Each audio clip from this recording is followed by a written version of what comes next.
नमस्कार। आज इस वीडियो के जरिए कोलकाता रेप और हत्या मामले में दो मुख्य किरदारों की बात होगी। संजय रॉय, जो कि रेप और हत्या का मुख्य आरोपी है और इस वक्त सीबीआई की हिरासत में है, और संदीप घोष, जो कि आईजी कर अस्पताल का प्रिंसिपल था और उससे भी सीबीआई पूछताछ कर रही है। इन दोनों के ही पॉलीग्राफ टेस्ट होने हैं। आज इस वीडियो में आपको बताऊंगी कि पॉलीग्राफ टेस्ट क्या होता है और इस टेस्ट के जरिए संजय और संदीप के कौन से राज सामने आ सकते हैं। यह भी बताऊंगी कि जो साइकोलॉजिकल टेस्ट सीबीआई ने संजय रॉय पर किया, उसमें क्या हैरान करने वाला खुलासा हुआ है। इस टेस्ट में संजय रॉय की एक ऐसी प्रोफाइल बनी जिसे सीबीआई की टीम, सीबीआई के अधिकारी देखकर सकते में है। वो इस बात पर यकीन नहीं कर पा रहे हैं कि जिस व्यक्ति से वो अभी तक पूछताछ कर रहे हैं, वो असल में एक इंसान नहीं, जानवर है। सीबीआई ने संजय रॉय का एक साइको एनालिसिस टेस्ट किया। इस टेस्ट के जरिए किसी भी आरोपी की एक साइकोलॉजिकल प्रोफाइल तैयार की जाती है। संजय रॉय की भी एक प्रोफाइल तैयार की गई। इसमें सिर्फ सवाल पूछे जाते हैं और जवाब देने के तरीके से और जवाबों पर इंसान की प्रतिक्रिया, उसके रिएक्शन से उस व्यक्ति का एक स्केच तैयार होता है। संजय की जो प्रोफाइल तैयार हुई, उससे साफ होता है कि संजय एक आम आदमी की तरह बर्ताव नहीं करता। उसकी दरिंदगी की हद इतनी है कि सीबीआई को इस रिपोर्ट में यह कहना पड़ रहा है कि उसके अंदर एक जानवर छुपा है।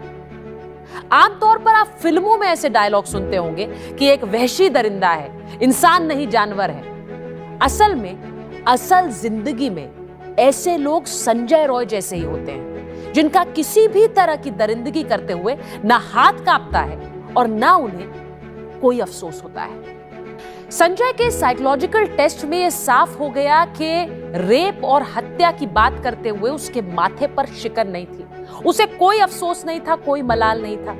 वो बहुत ही बेशर्मी से अपने इस जघन्य अपराध के बारे में बयां कर रहा था। संजय का यह प्रोफाइल यह भी बताता है कि वो एक सेक्स एडिक्ट है और इसीलिए उसे इन सब के बारे में बात करते हुए ऐसा लग रहा था जैसे वो आम बात कर रहा हो। इसीलिए उसका यह प्रोफाइल साफ तौर पर एक जानवर वाला प्रोफाइल बनकर उभरता है। संजय के साइकोलॉजिकल टेस्ट से सीबीआई को बहुत मदद नहीं मिली, क्योंकि इससे क्राइम के दिन और क्राइम की रात के बारे में बहुत ज्यादा जानकारियां नहीं सामने आ पाई। इसीलिए अब संजय का पॉलीग्राफ टेस्ट भी होगा। पॉलीग्राफ टेस्ट तो संदीप घोष का भी होना है।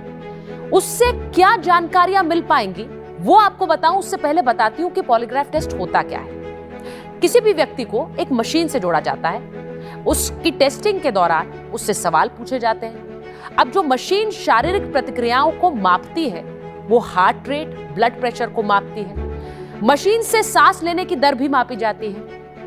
अगर व्यक्ति झूठ बोलता है तो उसकी शारीरिक प्रतिक्रियाओं में बदलाव होता है, यानी आपका हार्ट रेट, आपका ब्लड प्रेशर बदलेगा, उसमें चेंज आएगा। झूठ बोलने पर यह बदलाव साफ नजर आता है और इसीलिए पता लग जाता है कि कोई व्यक्ति किसी क्राइम के बारे में झूठ बोल रहा है। संजय के पॉलीग्राफ टेस्ट से यह पता लगाने की कोशिश होगी कि क्राइम की रात वो अकेला था या उसके साथ और लोग थे। यह भी पता लगाने की कोशिश कि क्या हत्या का प्लान पहले से था या फिर अचानक उस रात अस्पताल पहुंचकर उसने पीड़िता के साथ रेप और हत्या की। संजय के इस क्राइम के बारे में और किस किस को पता है और संजय ने सबसे पहले इस क्राइम के बारे में, इस हत्या के बारे में किसे बताया, ये सारे सवाल संजय से पूछे जाएंगे। वहीं दूसरी तरफ अस्पताल के एक्स प्रिंसिपल संदीप घोष से यह पता लगाने की कोशिश होगी कि इस क्राइम पर उसने पर्दा क्यों डाला। क्या वो इस हत्या और रेप के बारे में शुरू से जानता था और क्या संजय उसे इस क्राइम को लेकर ब्लैकमेल तो नहीं कर रहा था। यह भी पता लगाने की कोशिश होगी कि क्या संदीप के बारे में राज कोई पीड़िता जानती थी और इसीलिए संजय के जरिए संदीप ने पीड़िता की हत्या करवाई। पूरे देश को झकझोर देने वाली इस रेप और हत्या केस के बारे में आप क्या सोचते हैं? इस तरह के मर्डर्स के बारे में आप लोग किस तरह अपनी आवाज पहुंचाना चाहते हैं? इस वीडियो पर अपनी राय जरूर दें।